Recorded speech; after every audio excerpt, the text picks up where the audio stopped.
Hello viewers and welcome to Dominions 4, the multiplayer collaborative. You are watching the first episode inside the Jotunheim perspective with me, Choo.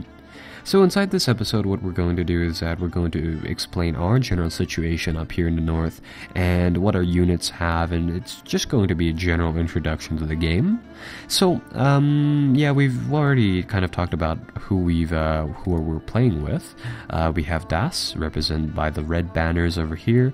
We have Tokshen, represented by the blue banners over here.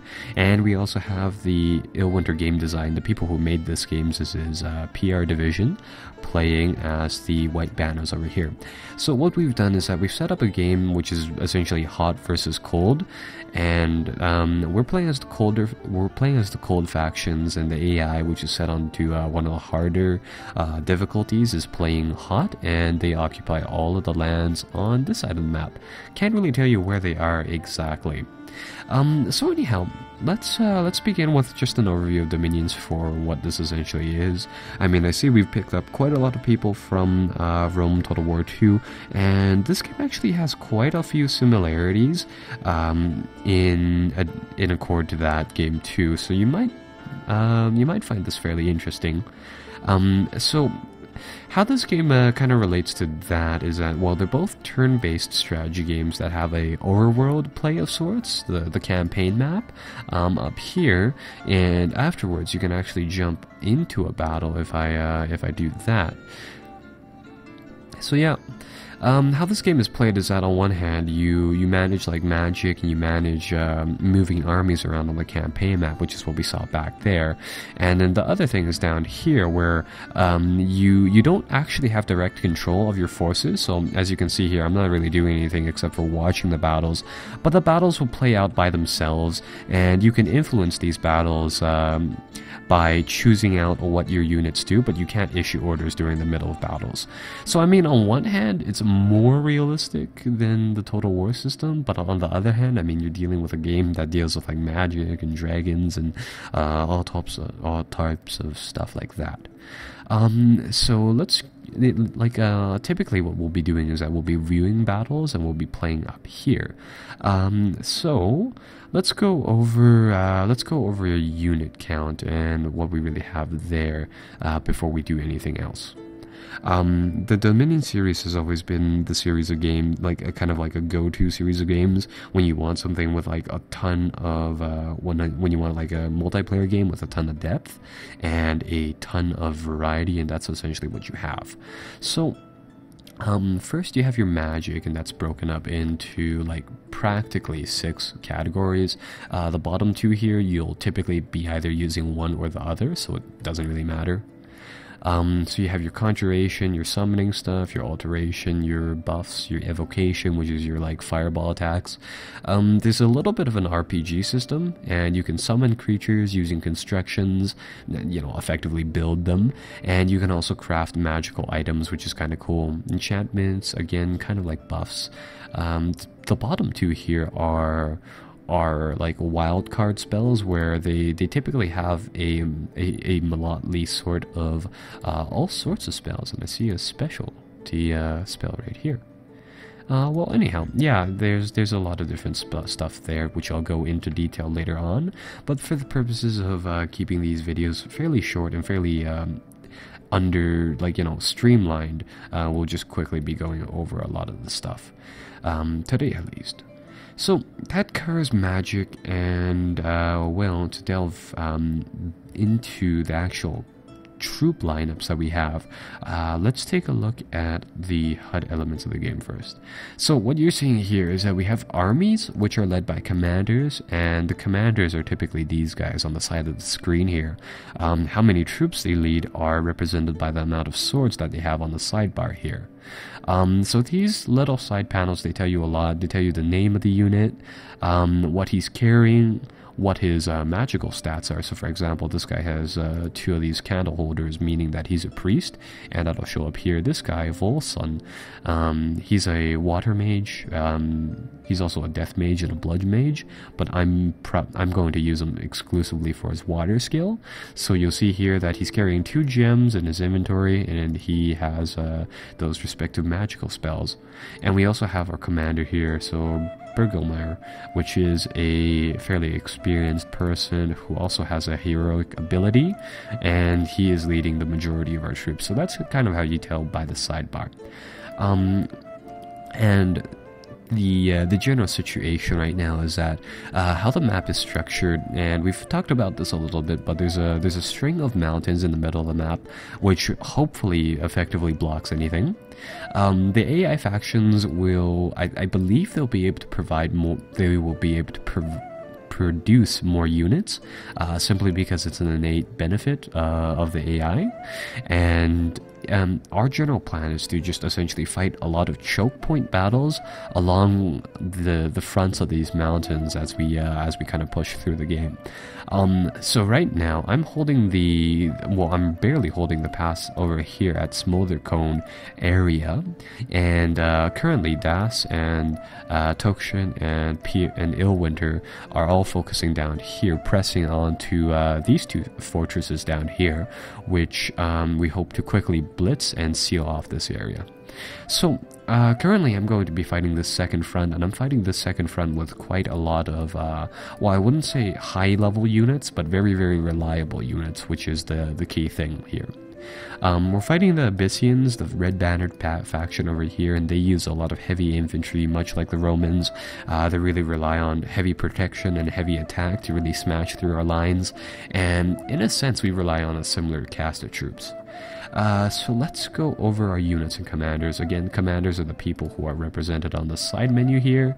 Units are shown in battle on that little battle map.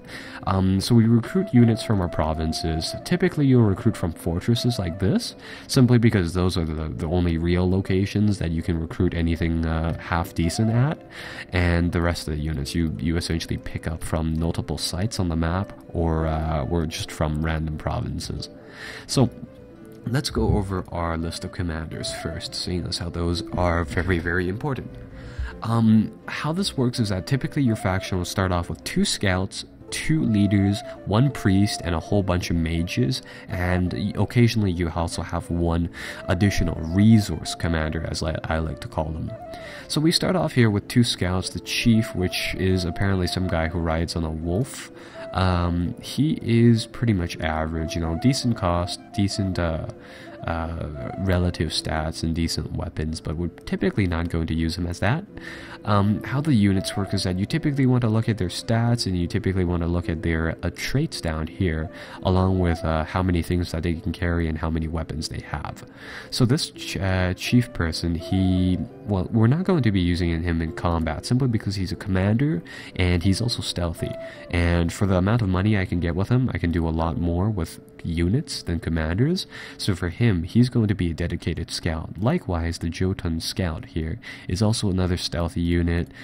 This one is actually sacred, so that is pretty useful in blessing troops, which is the process of giving them a few buffs. Again, for the amount of money we pay for him, it's probably better to just train up some guys over here, and it'll actually save up on micromanagement too. We have the hearse and the Jarl, which are 2 commanders, and the thing that we want to look to them about is the fact that they can carry things. They have 2 hands, a head, a torso, feet, and 2 miscellaneous slots. So if we wanted to, we could equip them with a whole bunch of armor and a whole bunch of magical items to send them out to brawl with the enemy, or alternatively, because these guys have decent leadership, they have 60 and 80, we can actually give them a group of like 60 to 80 people to send out. We also have the goat up here, which is it's another leader, but the main thing is that it has a 2 priest level, meaning that it can bless units, and by blessing our units we actually gain quite a lot of good stuff, simply because how we play this disciple game, how this disciple game works is that everybody up here, excluding Das, is a disciple, and Das actually has the pretender god. So technically, Das is his faction leader, is the empire leader of the alliance here, and because he set it so that how you make the disciples or pretender gods is that you essentially use a perk system. You spend points to buy different things, different magical levels and different traits for a faction, and that essentially just kind of goes down into through the line to your disciples and then down to the provinces themselves, really. So what Das has done is that he's made an immobile commander. So he traded off movement, and he traded off actually getting his pretender god for a very, very long time for the sake of being able to make a really, really strong one off the bat. And what that'll do is that that'll actually grant us, or rather our units collectively as an entire alliance, bonuses if we have a priest available onto the battlefield. So I'll get into that a little bit later as we talk about our units, where it's actually more apparent, but right now we have to talk about a few other commanders. We also have the Hag over here, the VAT Hag, which is a unit which to me seems like just like a researcher unit, which doesn't really serve any purpose except for researching, simply because they're really, really rather cheap, and we probably will be producing another unit if we have the cash for it. So that's kind of just sitting there. Our two main magical users will probably be the Scrati over here, which has the two magic levels of we're in Water Mage automatically, and we also have and it's also a shape changer, so it can switch into a werewolf, which is kind of cool. And we also have the Gaigucha over here, which is our other type of mage, which are, well, apparently they're ancient Jotun hags. And these guys, the thing I like about them is that they can do decent research. They have this death curse thing, meaning that if anybody kills them, the person killing them will get a curse, which will slowly degrade their combat effectiveness. But the main thing is that they have a fairly high chance in getting +3, or yeah, they have a chance at getting +3 stats in one of their categories fairly. Well, I'd say that there's a decent chance of it. So that's kind of why they're very useful. Typically you'll need like +3 to +4 magic to cast the really, really good spells, but there are ways to get over that arbitrary cap. One thing that I should note is that inside the Eramore province over here, we actually found a Temple of Ascension of Earth. We've claimed this throne, and that'll be generating some Earth gems for us, and those are effectively magical currencies that we can spend by casting spells or doing stuff. But the cool thing about it is that that can actually allow us to recruit these gnomes, which are a secondary type of commander that we can recruit simply because we own this throne now. So these guys are earth mages and nature mages, decent research, and they're stealthy too. They also have glamour. So these guys are really good at casting what I'll probably be using these guys to either forge equipment, using their earth mage level or their nature mage level to heal our troops, and they might actually function as scouts using their stealthy skill too. So that's kind of our commanders at a glance. Now let's take a look at what we have down here for units. We're playing. Jotunheim focuses on giants, so the vast majority of our troops are gigantic troops, and they'll typically be fairly expensive, but they'll also be very, very hard to take down, and also very, very damage dealing too. So starting off from the top here, we have the VAT, which is the general troopers. These guys we probably won't be buying unless we need to, and there's a lot of stats inside the game, so I'll go over the ones that are absolutely crucial to know, and the other ones will kind of, I'll give you the averages for what an average troop will look like, so then we can compare it to them. So there's a price in gold, there's a price in resources, and what happens is that you generate a select amount of resources per turn, and a certain amount of income per turn.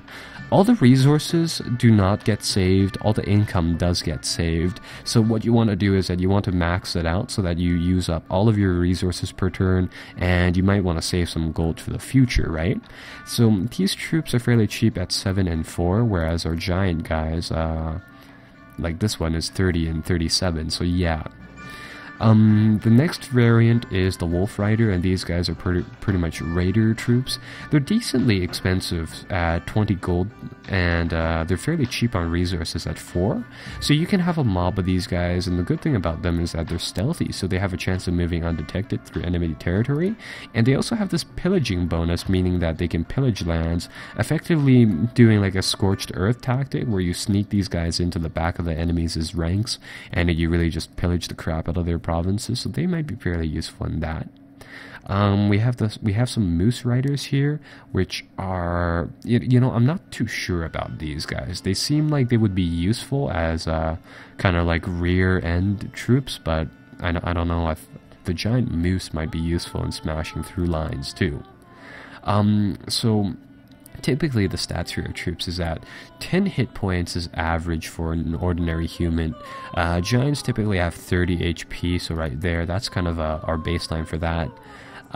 Protection is one thing that we do have to worry about. Protection is pretty much how much armor the troops have, and it's just a straight damage debuff. So for example, the moose kick does 16 damage.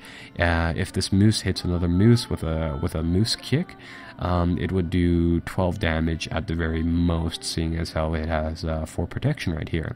Magic resistance, your protection against magic, kind of self-explanatory. Typically, you know, units of 10 again. Morale, again, I usually see this at, yeah, an ordinary human soldier, again, at 10. How the other stats here work is that strength is, I think, the basis of how you calculate combat, and again, average of 10. Attack skill and defensive skill, well, apparently these are also averaged at 10, and precision would also be averaged at 10, I suppose. So these 3 skills are dealing with attacking and defending, obviously, and they factor into, I believe, how well you can actually hit the enemy. Yeah. So yeah, those are those 2 skills. Precision is being able to hit at range, obviously. Some of the interesting stats are over here: encumbrance, fatigue, and move. Encumbrance you have to worry about typically only with commander level units, and the reason is that encumbrance affects fatigue. Fatigue is how tired your units are, and overall during the course of a battle, if your guy is heavily encumbered, he'll generate a lot of fatigue just by moving around, making your guy tired. And when fatigue goes over 100 or so, your units become ineffective, and they might even die due to exhaustion once it goes way up. But more likely, what will happen is that your unit will collapse and be killed by the enemy right there. Move is interesting because we do need to know this value. 3 means the amount of campaign provinces it can move in a single turn. 24 is the amount of action points they can have in battle. So and with that kind of gotten rid of, we can take a look at our troops now. Typically how I look at this is that I look at the protection, the hit points, the morale, the gold, the resources, the move speed, and then the weapon damage and length. So because this damage is effectively the value calculated already with our strength, I mean, there's no real point in looking that unless you have a certain reason to look for that, because as you can see here, the Jotun axe only does 7 damage by itself, but the strength modifier is added to buff it up into 25. So we have some Jotun militia guys here, decent costs at 20 and 17, overall average for a giant, but their defense is, rather their protection is, I would say, fairly low, only at 13. So we have high health, high damage, but low protection, and that's going to be a big trend throughout our units. And so yeah, that's the Jotun militia, decent weapon damage and it's slash damage, so you know, that's one thing that you have to keep track of. We have the Jotun javelist here, so again, decent overall average, a little expensive on the gold, but that's fine. Again, has an axe, has javelins this time with a range of 20, so that's kind of useful. And these guys are, yeah, again, heavy damage, heavy protection. That just kind of continues throughout these units. Typically what you'll have is you'll have a lot of units which are kind of branded into different groups. So some of these units will be called the same, such as these Huskarls over here, and the only difference between these two are, I believe, the weapons that they use. So one uses an axe, one uses a spear, and they just have different values for their attack, but their actual stats are the same. So with that kind of said, I'll choose some of the more important ones to look at. I think what I'll do is that I'll talk about the spears versus axes thing right here. There's a special value called the length of your weapon, which I find to be